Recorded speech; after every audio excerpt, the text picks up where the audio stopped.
Vamos a ver ahora los riesgos que asume un inversor. ¿Por qué a alguien le puede interesar finalmente invertir en bonos? Primero, es una decisión finalmente de financiar el país donde uno está viviendo y es aportar con sus ahorros, financiar el déficit. Uno le está prestando al Estado cumpliendo sus bonos. Pero el primer riesgo que asume es precisamente el riesgo del emisor. Si el Estado tiene capacidad de pago para devolver ese dinero. Hay estados que cumplieron siempre toda su vida y gozan de una confianza muy fuerte por parte de los inversores. Hay estados, a veces como el nuestro, que entraron en default más de una vez y no tienen esa gran confianza que tienen de los inversores. Pero igual se negocian. La diferenciación está en el precio. Y eso usted generalmente escuchó o lo vio a través del concepto de riesgo país. Si, por ejemplo, ¿cómo se mide este riesgo del emisor? Un bono del Tesoro americano de los Estados Unidos rinde el 4% anual y un bono de la República Argentina rinde el 7% anual, decimos que la diferencia es de 3 puntos. Esos 3 puntos medido en bonos son 300 puntos básicos. Ese es el riesgo. ¿Qué significa? Que el inversor percibe 3 puntos de tasa de interés, 300 puntos básicos de riesgo, más a un país que a otro. Ese es el riesgo del emisor, que uno tiene que tener en cuenta. No es lo mismo prestarle a un estado X que a un estado Y.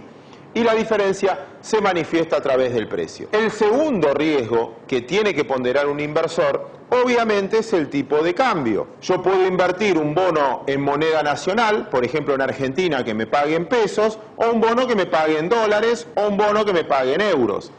Aquel que eligió un bono en dólares, quizás tiene más plata o tiene más dólares. Vamos a suponer a alguien que eligió el BODEN 2012 que pagaba un 4% anual de tasa de interés. Para hacer un ejemplo, alguien que invirtió $10.000 va a cobrar $400 por año de interés. Al primer año vamos a suponer que va a cobrar o va a tener $10.400. Pero hace un año atrás, esto en euros era mucho menor. Tengo más dólares, pero estoy asumiendo un riesgo de tipo de cambio, porque pesos valen más y los euros valen más. No significa que gané en términos relativos dinero, gané en la misma moneda. Esta es una de las decisiones que tiene que tomar el inversor. ¿En qué moneda va a invertir? En Argentina puedo hacerlo en pesos, en dólares, en euros, hay bonos en yenes, y precisamente ahí tengo doble riesgo, el del emisor y estar en la moneda correcta. El tercer punto que tiene que prestar atención un inversor, obviamente, es la tasa de interés. Si alguien cree que la tasa va a bajar, le conviene siempre fijar lo antes posible el valor de tasa porque va a estar en función de hoy. Si uno cree que la tasa va a subir, le conviene posicionarse a tasa variable porque generalmente entonces va a ajustar cada vez más por la suba de tasas. Es otro riesgo que corre el inversor a la hora de tomar decisiones. Por último, está el de inflación o el de poder adquisitivo del dinero. Porque si uno compra un bono argentino, por decir algo, que rinde el 10% anual, pero la inflación fue del 13%, usted se compra menos bienes de los que se compraba antes de haber invertido en bonos. Por eso se mide la inflación o la tasa de interés real, que lo que esté percibiendo el inversor esté por encima del poder adquisitivo, si no, el ahorro no fue ahorro, fue descapitalización. Todo ahorro, en cualquier instrumento, no solo en bonos, siempre se mide con el aumento del poder adquisitivo o disminución del poder adquisitivo del dinero. Todos los que hicieron clic en este espacio y quieren aprender sobre bonos o sobre inversiones, obviamente es lo que más nos tiene que preocupar, que nuestros ahorros crezcan más que nuestro potencial suba de gastos, que los gastos se ajustan por inflación. Eso es finalmente invertir, ¿no? que transformar el ahorro en inversión. Y por último, otro concepto repetido ya en este caso, que es el rescate anticipado. El rescate es otro riesgo que, si bien es una ventaja porque cobro antes, muchas veces que me devuelvan la plata antes, si no tengo aplicación para la misma, no es una buena noticia. Para muchos también contemplan el riesgo político. ¿Qué es esto? Quizás para los argentinos no es difícil de explicar. Recuerdan que cuando hablamos del emisor decíamos que había emisor-estado, que ahí es el mismo riesgo para todo, pero después teníamos provincias y municipios.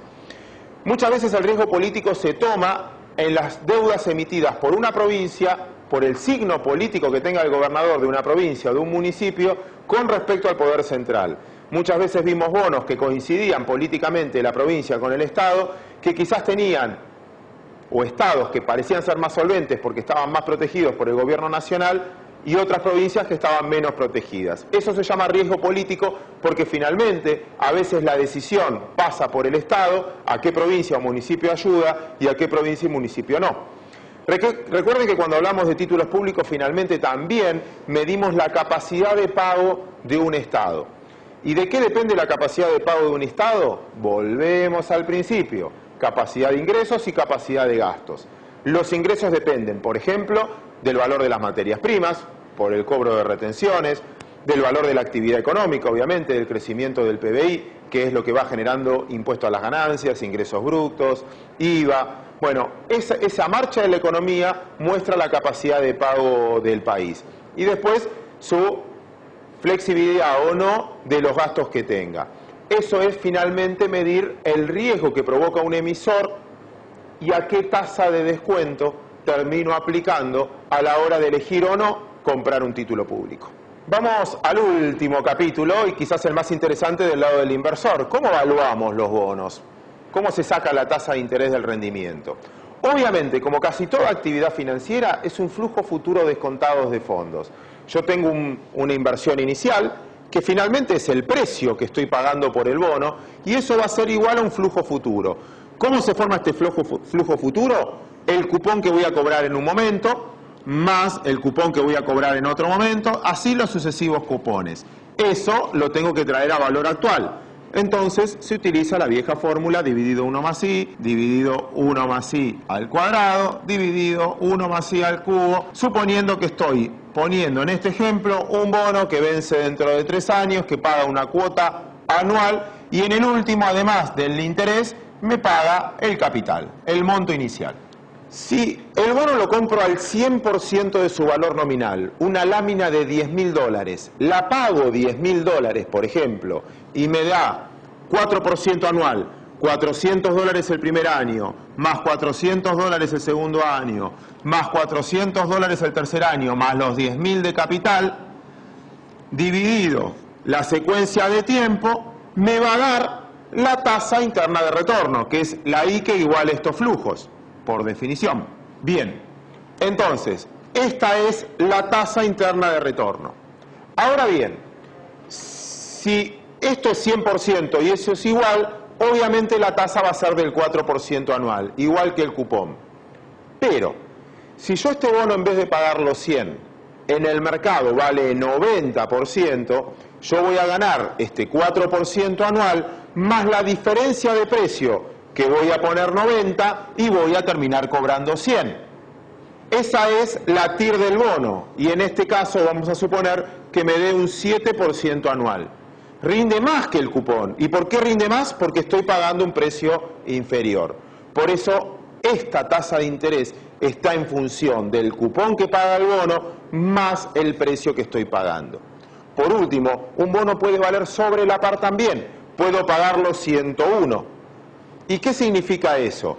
Que como voy a terminar cobrando menos plata de la que puse, una lámina de $10.000 la pagué 10.100, pero voy cobrando los intereses, como usted ya está suponiendo, va a rendir menos del 4% anual.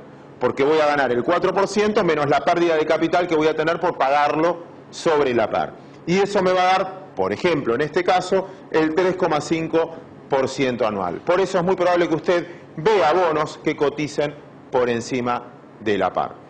Simplemente esto es el ABC de los títulos públicos. Obviamente vamos a seguir avanzando en el transcurso de estos cursos y si no, en la Fundación tenemos los cursos suficientes para insistir más en la profundización del aprendizaje en materia financiera.